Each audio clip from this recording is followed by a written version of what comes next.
सबका साथ सबका विश्वास पुस्तक के लोकार्पण के अवसर पर मंच पर उपस्थित भारत के पूर्व उपराष्ट्रपति आदरणीय M Venkaiah Naidu ji,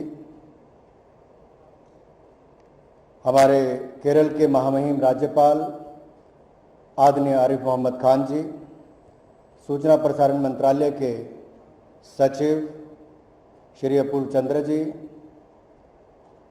DG publication division की मोनोदीपा जी, उपस्थित भारत सरकार के सभी माननीय मंत्रीगण, सभी माननीय सांसद, सभी ओलंपियंस और यहाँ पर उपस्थित अधिकारी, मेरे प्रिय भाई और बहनों और मीडिया से आए हुए मेरे प्रिय मित्रों।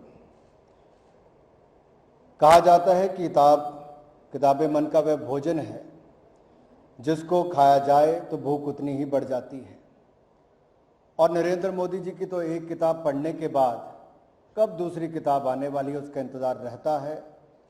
और जिस कालखंड को, जिस कार्यकाल को मोदी 2.0 के नाम से भी जाना जाता है, उसी के ही पहले वर्ष यानी कि मई 2019 से लेकर मई 2020 के ये एक वर्ष के कार्यकाल पर कुल 86 भाषणों का संग्रह है और ये खंड इस श्रृंखला का पहला खंड है। इसको 10 खंडों में विभाजन, ये भाषण माननीय प्रधानमंत्री जी के न्यू इंडिया के विजन को दर्शाता है। और ये खंड है आत्मनिर्भर भारत, सिटीजन फर्स्ट गवर्नेंस, कोविड-19 से मुक्ति का संघर्ष, उदयमान भारत, जय किसान, टेक इंडिया, न्यू इंडिया, हरित भारत, ओजस्वी भारत, स्वच्छ भारत, स्वस्थ भारत, सक्षम भारत, शाश्वत भारत, आधुनिक भारत और मन की बात। 10 अलग अलग विषयों पर उनके 86 भाषणों को संकलित किया गया है ताकि समाज के सभी विषयों पर उनकी सोच, विषय पर उनकी पकड़ और गंभीर विषय को भी रुचिकर बनाने के उनके अंदाज को आप समझ सकें और जान सकें। प्रशासन विभाग अब मुद्रित पुस्तकों के साथ साथ ई पुस्तकों का भी आगे ला रहा है। और आपको जानकर प्रसन्नता होगी कि अब तक हमारे पब्लिकेशन डिवीजन ने लगभग 2385 पुस्तकों का डिजिटलाइजेशन किया है और 585 ई पुस्तकों को अमेज़न और गूगल प्ले पर उपलब्ध करवाया गया है। प्रकाशन विभाग के द्वारा ये पहल भी की गई है कि दृष्टिबाधित बच्चों के लिए ब्रेल पुस्तकों का निर्माण करना हो, कम दृष्टि वाले व्यक्तियों के लिए ब्रेल फॉन्ट के पुस्तकों का या श्रवण बाधितों के लिए भारतीय साइन लैंग्वेज में पुस्तकें एवं ऑडियो पुस्तकों का निर्माण भी हमारे पब्लिकेशन डिवीजन ने किया है।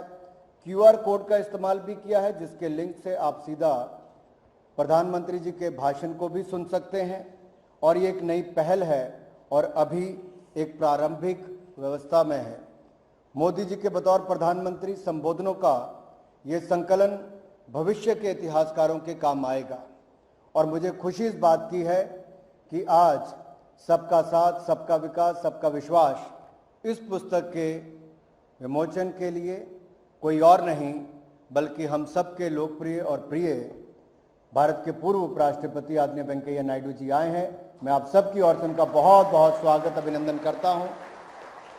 केरल के गवर्नर आदरणीय आरिफ मोहम्मद खान जी जो अपना कीमती समय निकाल कर आए हैं, मैं उनका भी आप सबकी ओर से बहुत बहुत स्वागत, अभिनंदन करता हूं। मित्रों, 5 साल सरकार के पूरे होकर जब दोबारा चुनकर नरेंद्र मोदी जी आए तो उन्होंने कहा था कि सबका साथ, सबका विकास मूल मंत्र लेकर हम चले थे। लेकिन पिछले 5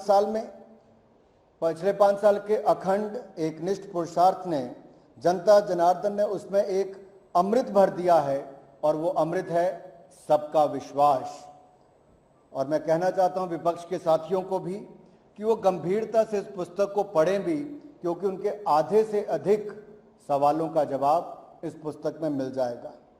हर विषय पर प्रधानमंत्री नरेंद्र मोदी जी की पकड़ इतनी जमीनी और जबरदस्त होती है कि उनके सुनने वाले चाहे छात्र हों या महिलाओं का समूह हो या किसान हो या सीमा पर बैठा सैनिक हो या खेल मैदान में बैठा नौजवान हो, या व्यापारी हो, ये सब मंत्रमुग्ध होकर सुनते हैं। हर किसी को लगता है कि हमारी समस्याओं को प्रधानमंत्री मोदी जी जानते हैं और उन समस्याओं का समाधान भी किसी और के पास नहीं, हल निकालने की क्षमता नरेंद्र मोदी जी के पास है। प्रधानमंत्री मोदी जी की स्पीच पर अगर नजर होती है तो पूरे विपक्ष की, चाहे कांग्रेस से लेकर कम्युनिस्ट तक की बात की जाए, पूरा लेफ्ट एक तरह से बैठा होता नजर गड़ा है कि कब मोदी जी कोई चूक कर जाएं तो उसको बवाल करें। लेकिन वाक शैली की अद्भुत क्षमता वाले मोदी जी ये विपक्ष को कभी मौका ही नहीं देते हैं और हर मौके पर चौका लगाने का काम भी करते हैं। शायद ही आजाद भारत में कोई प्रधानमंत्री पर आज तक इतनी स्क्रूटनी में रहा हो, और उसकी वजह क्या है? लोगों का उन पर अगाध विश्वास और उनका अनवरत देश सेवा की करने का जज्बा, साफ सुथरा बिना किसी बिचौलिए के लाइफस्टाइल डिलीवरी, और देश के आम जनमानस में ये सोच कि मोदी है तो मुमकिन है। इसी सोच को लेकर पूरा देश एकजुट होकर खड़ा होता है। लेकिन प्रधानमंत्री तो अपने आप को देशवासियों का प्रधान सेवक मानते हैं, और इस संकलन में भी आपको देखने को मिलेगा उनके 86 भाषणों में कि देश से जुड़ी हुई जटिल से जटिल समस्या पर किस तरह से उन्होंने अपना नेतृत्व भी दिया है, विचार भी दिया और देश को आगे ले जाने का काम भी किया। तभी तो आज जो पिछले कई वर्षों में नहीं हो पाया, मोदी जी ने करके दिखाया। दुनिया की 5वीं सबसे बड़ी अर्थव्यवस्था भारत इंग्लैंड को पछाड़कर बनी है तो नरेंद्र मोदी जी के नेतृत्व में बनी है। दुनिया भर के इंटरनेशनल सर्वे जो होते हैं उनमें प्रधानमंत्री नरेंद्र मोदी जी सबसे लोकप्रिय नेता, सर्वाधिक लोकप्रिय नेता बनकर उभरते हैं।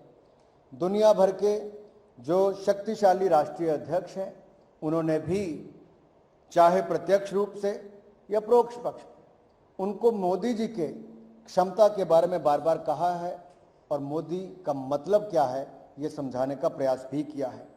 हमने इस संकलन में केवल विदेशी संबंधों पर उनके संबोधनों को ही शामिल नहीं किया, बल्कि इकोनॉमी से लेकर सांस्कृतिक विरासत को सहेजने के लिए मोदी सरकार ने जो काम किए हैं उसको भी आपके सामने रखा है। जैसा कि सोमनाथ मंदिर हो, सोमनाथ हो, काशी विश्वनाथ धाम हो, अयोध्या जी हो, या फिर देवघर की बात हो, केदारनाथ धाम हो, किस तरह से सांस्कृतिक धरोहर को बचाने का, बढ़ाने का काम भी किया। आज हम सबको अपनी सांस्कृतिक धरोहर पर गर्व भी होता है। तो आप जब वहां पर जाएंगे और लोगों से पूछेंगे तो कहेंगे ये केवल सांस्कृतिक धरोहर को बचाने का काम नहीं किया, एक नई अर्थव्यवस्था भी उससे खड़ा करने का काम नरेंद्र मोदी जी ने किया है। आपको इन पुस्तक के माध्यम से भी जानने को मिलेगा कि ग्रीन इंडिया, क्लीन इंडिया के माध्यम से और पर्यावरण पर, एनवायरमेंट पर मोदी जी ने किस तरह से बड़े बड़े कदम उठाए हैं और उनकी सोच क्या है। फिटनेस हो, योग हो, स्पोर्ट्स हो, योगेश्वर दत्त जी, गीता फोगाट जी से लेकर अंजू बाबी जॉर्ज से लेकर बाकी खिलाड़ी यहाँ पर बैठे हैं, हमारे पैरालंपियन से लेकर बाकी सब यहाँ पर हैं। आप देखिए कैसे टॉप स्कीम्स के माध्यम से मोदी जी ने देश में खेलों को बढ़ावा देने की सोच को बदला है और आज तक ओलंपिक्स में सबसे ज्यादा मेडल 7 जीतने का काम, और नीरज चोपड़ा ने गोल्ड मेडल जीता एथलेटिक्स में 121 वर्ष की वो इंतजार को भी खत्म किया है। यही नहीं, साइंस, टेक्नोलॉजी और रिसर्च की फील्ड में उनकी सरकार के योगदान और कीर्तिमान उसका भी उल्लेख है। तो व्यापार से लेकर रोजगार तक मोदी जी की सोच क्या है इसका उल्लेख भी उसमें किया गया है। अगर मैं ये कहूं कि यानी ग्रामोदय से राष्ट्रीयोदय तक आत्मनिर्भर भारत बनाने में देश कहां तक पहुंचा है, आयुष्मान योजना हो, कोविड वैक्सीन की बात हो, जो दुनिया के बाकी देश नहीं कर पाए, मोदी जी के नेतृत्व में हमने 2 वैक्सीन बनाने का काम और 200 करोड़ वैक्सीन मुफ्त में लगाने का काम भी भारत ने करके दिखाया है। मेडिकल क्षेत्र में आमूलचूल परिवर्तन करने की बात हो, वो भी करके दिया। यूं तो मित्रों, प्रधानमंत्री मोदी जी का हर संबोधन ही अपने आप में विशेष होता है और इतिहास बन रहा है। लेकिन बहुत सारे ऐसे अवसर भी आए और ऐसे ऐतिहासिक मौकों पर भी उन पहले 1 वर्ष में उन्होंने भाषण दिया, चाहे वो राज्यसभा का 250वां सत्र, आदरणीय वेंकैया जी उस समय हाउस के चेयरमैन भी थे, एसोचैम के 100 साल पूरे होने पर उनका संबोधन हो, धारा 370-35 से इसको हटाने की मांग तो लंबे समय थी, लेकिन धारा 370-35 से सदा सदा के लिए मिटाने का काम भी किया है तो नरेंद्र मोदी जी ने किया है। और धारा 370 हटाने के बाद जम्मू कश्मीर, लद्दाख को 8 अगस्त को 2019 को संबोधन भी प्रधानमंत्री मोदी जी का, 19 मार्च 2020 को कोविड को लेकर राष्ट्र को नाम संदेश जो प्रधानमंत्री मोदी जी ने दिया, फिट इंडिया मूवमेंट को लॉन्च करने के समय जो संबोधन किया, अयोध्या में श्री राम मंदिर, भव्य राम मंदिर बनकर तैयार हो, और सुप्रीम कोर्ट की जजमेंट के बाद भी जो उनका संदेश आया है। मित्रों, ये केवल भारत के नाम संदेश नहीं, ये दुनिया की कुल आबादी का 7वां हिस्सा, 1/7 of the world population, Modi ji जो भी करते हैं, उनकी सरकार का जो भी निर्णय है, दुनिया की 1/7वीं पॉपुलेशन के बारे में होता है। इसलिए यहां पर लिया निर्णय पूरी दुनिया पर कैसे प्रभाव डालता है, और ये सारे उल्लेख इस पुस्तक श्रृंखला में है। इस पुस्तक श्रृंखला में भारत के बारे में, हर बड़े क्षेत्र के बारे में, उनकी सरकार की योजनाओं के बारे में प्रधानमंत्री मोदी जी के विचारों का इंसाइक्लोपीडिया है, और ये आने वाले कई वर्षों तक बुद्धिजीवियों के लिए, इतिहासकारियों के लिए न केवल ये जानकारी का, बल्कि एक बहुत बड़ा स्रोत, हमारे देश की जनता को अपने प्रधानमंत्री और उनकी सरकार किस क्षेत्र में क्या क्या क्रांतिकारी विचार रखती है, उसको जानने का एक अवसर भी है। मोदी जी के इन संबोधनों का महत्व आपने कोरोना काल के समय देखा ही होगा मित्रों। उनके राष्ट्र के नाम संदेश में समझा जा सकता है कि शायद पिछले 70 वर्षों में, कई वर्षों तक शायद ही दुनिया में कोई ऐसा प्रधानमंत्री आया हो, विशेष तौर पर भारत में, जब प्रधानमंत्री ने कहा हो ताली बजाओ, थाली बजाओ, दिया जलाओ, तो देश के 130 करोड़ नागरिक, साइकिल वाले से लेकर सिनेमे वाला, खिलाड़ी से लेकर व्यापारी से लेकर कर्मचारी तक, ताली भी बजाई, थाली भी बचाई, और फ्रंट लाइन वर्कर्स का मनोबल बढ़ाने का काम भी किया। तो 130 करोड़ भारतीयों ने प्रधानमंत्री नरेंद्र मोदी जी के नेतृत्व में किया। यह केवल 282 सीटों से लेकर 303 सीट की यात्रा नहीं, ये लोगों के दिलो दिमाग पर राज करने वाली बात है। मोदी जी लोगों के दिलों में बसते हैं, तभी तो पूरा भारत आपदा के समय भी मोदी जी के साथ खड़ा होता है, ताली भी बजाता है, थाली भी बजाता है, 200 वैक्सीन भी लगाता है, और जो षड्यंत्र रचते थे, गुमराह करते थे, उनको दरकिनार करके वैक्सीन लगाने के लिए लाइन में भी लगता है। ये नरेंद्र मोदी जी जो देश को आगे बढ़ाने का काम करते हैं, इन सब का उल्लेख इसमें मिलेगा। राष्ट्र के नाम उन्होंने कहा था आपदा में अवसर ढूंढें, आत्मनिर्भर भारत का निर्माण करें। उन्होंने ये भी कहा था कि ये अपूर्व संकट है, लेकिन थकना, हारना, टूटना मंजूर नहीं, और देश के लोगों ने इसको मन में लेके चले और ये किया। धारा 370-35 से हटने के बाद पूर्व मुख्यमंत्री उमर अब्दुल्ला जी और महबूबा मुफ्ती जी जैसे नेताओं ने कहा था, क्या कहा था? उन्होंने कहा था भारत का झंडा यानी कि तिरंगा उठाने वाला कश्मीर में कोई नहीं मिलेगा। उन्होंने ये कहा था ऐसा भूकंप आएगा कि कश्मीर भारत से अलग हो जाएगा। अरे 5 अगस्त 2019 से लेकर आज 2022 के सितंबर में खड़ा हूं, और बीच में एक समय 13 अगस्त से 15 अगस्त तक ऐसा भी आया जब मोदी जी ने कहा हर घर तिरंगा, तो केवल भारत के हर कोने में भी हुआ, तो भारत के अभिन्न अंग जम्मू कश्मीर के भी घर घर तिरंगा लहराने का काम हुआ है मेरे भाइयों का। लेकिन 25 अगस्त 2011 को मुझे तो लाल चौक पर तिरंगा फहराने के लिए, जब मैंने कलकत्ता से कश्मीर की यात्रा की थी, तो मुझे जेल में डाल दिया गया था उस तिरंगा यात्रा के लिए।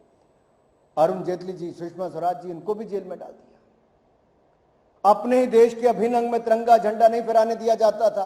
वो किसने बदला? नरेंद्र मोदी जी ने आकर बदला है। राम मंदिर बनाने का सपना किसने पूरा किया? नरेंद्र मोदी जी ने किया है। मुस्लिम बहनों को ट्रिपल तलाक से निजात किसने दिलाया? नरेंद्र मोदी जी ने किया है।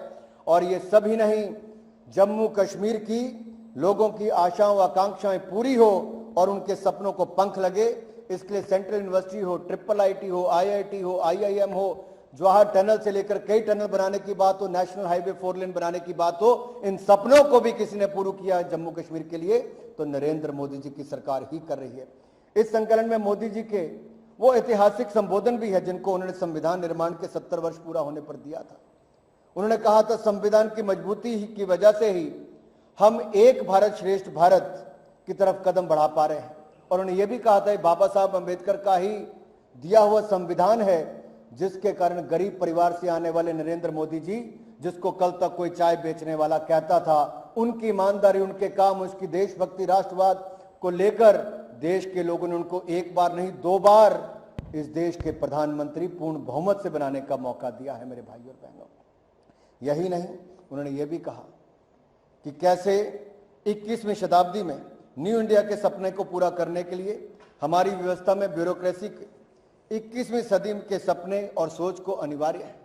ऐसी नौकरशाही हो रोज रचनात्मक और सृजनात्मक हो, जो कल्पनाशील और नवोन्मेषी हो, जो सक्रिय और विनम्र हो, जो पेशेवर और प्रगतिशील हो, जो ऊर्जावान और सक्रिय हो, जो सक्षम और प्रभावी हो, जो पारदर्शी और टेक्नो सेवी हो। सोचिए कैसे सरकार के एक एक अंक से मोदी जी ने जो उम्मीदें और अपेक्षाएं बढ़ाई है, और किसके लिए ये देश को विकास के शिखर पर ले जाने के लिए। और टीम इंडिया की जब मोदी जी बात करते हैं तो नेताओं से लेकर अधिकारी कर्मचारियों से लेकर आम जनता की भागीदारी की बात करते हैं।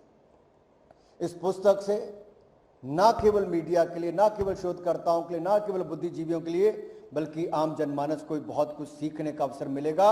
और जो अमृत काल की बात नरेंद्र मोदी जी करते हैं, इस अमृत काल में हर व्यक्ति की, जो नागरिकों की भागीदारी की बात करते हैं, जन भागीदारी से जन आंदोलन की बात करते हैं, वो सोच भी इस एक साल की पुस्तक सबका साथ सबका विकास सबका विश्वास में मिलती है।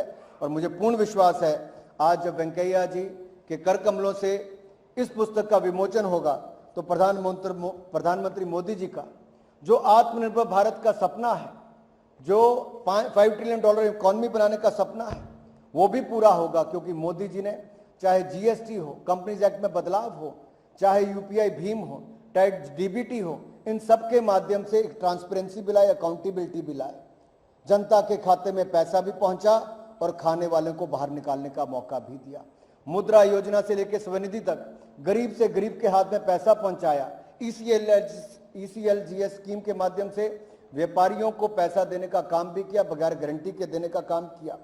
और सुरक्षा बीमा योजना से लेकर जीवन ज्योति बीमा योजना तक गरीबों को बीमा का उपलब्ध भी करवाया। ये पहले संभव नहीं हो सकता था, ये तभी संभव हुआ जब मिनिमम गवर्नमेंट और मैक्सिमम गवर्नेंस की सोच के साथ मोदी सरकार ने पिछले 8 वर्षों में काम किया है। चाहे मुस्लिम बहनों को ट्रिपल तलाक से निजात दिलाने की बात हो, या दिव्यांग या ट्रांसजेंडर को के अधिकार और क्षेत्रीय असंतुलन को दूर करने के प्रयास शामिल हैं। हर वर्ग, हर जाति, हर संप्रदाय, हर क्षेत्र के लिए इतनी सूक्ष्मता से विचार करने वाला और इतनी सक्षमता के साथ काम करने वाली सरकार पहले नहीं हुई। यह भी नरेंद्र मोदी जी के नेतृत्व में हुई है। मुझे पूर्ण आशा है ये तो केवल 1 वर्ष का हम उल्लेख और संकलन करके आप सबके बीच में लाए हैं। इस 1 वर्ष में भी 86 उनके भाषणों को बड़ी बारीकी के साथ शॉर्टलिस्ट करके आपके सामने रखा गया है। और मुझे आशा है कि इसका लाभ पूरा देश और दुनिया उठाएगी। और आदरणीय वेंकैया जी, आप पूरा इतनी दूर से समय निकालकर इस पुस्तक का विमोचन करने के लिए आए हैं। आपका लंबा जीवन नरेंद्र भाई ने आपके साथ काम किया है, आपने उनके साथ काम किया है। आप भी आए, गवर्नर साहब भी आए, और आपके बहुमूल्य विचार भी हम सबको सुनने के लिए मिलेंगे। सूचना प्रसारण मंत्रालय और विशेष तौर पर पब्लिकेशन डिवीजन आपका बहुत बहुत आभार प्रकट करता है। और आप सब भी यहाँ आकर आपने कार्यक्रम की शोभा बढ़ाई। सबका बहुत बहुत धन्यवाद। जय हिंद, जय भारत।